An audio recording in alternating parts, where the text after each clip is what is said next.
Another day, another basketball stories na naman ang pagkukwentuhan natin. At ngayon nga ay pag-uusapan natin ang balitang request na kontrata ni Anthony Davis sa Washington Wizards at ang balitang ginulat na nga po ng Philadelphia 76ers, ang NBA.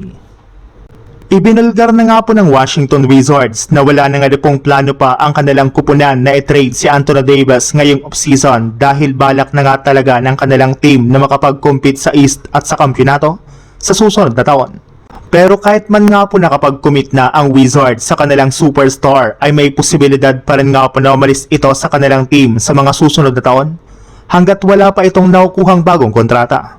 Para nga po sa inyong kaalaman, meron na lang naman nga po itong player option para sa darating na 2027 to 2028 NBA season na nagkakahalaga ng $6.27 million contract. Kaya posible nga po na maging isang unrestricted free agent na agad ito sa summer ng 2027 kapag hindi nga po niya kinuha dito ang kanyang player option. Once nga po na mangyari iyan ay posible nga po na umalis agad siya sa Wizards at lumipat ng ibang team. At para nga po hindi ito mangyari ay kailangan nga pong sundin ng Wizards ang hinihiling ngayon ng kanilang superstar na bagong kontrata na nagkakahalaga ng mahigit sa 4-year, $275 million maximum contract.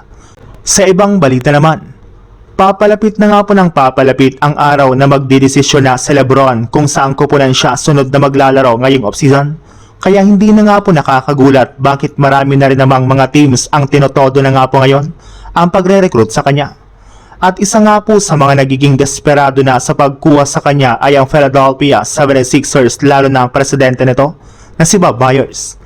Personal na naman nga po nitong kinausap ang NBA agent ni LeBron na si Rich Paul para lamang makumbinsi itong lumipat sa kupunan ng Sixers sa mga susunod na linggo. Ayon nga po dito, ang 76ers nga po ang may pinakamalakas na lineup sa Eastern Conference.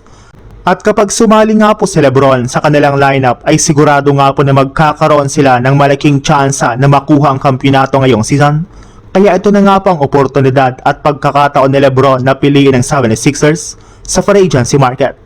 Hindi nga na po magsisisi ang kampo ni LeBron kapag pinili at sumali ito sa kanilang team ngayong offseason.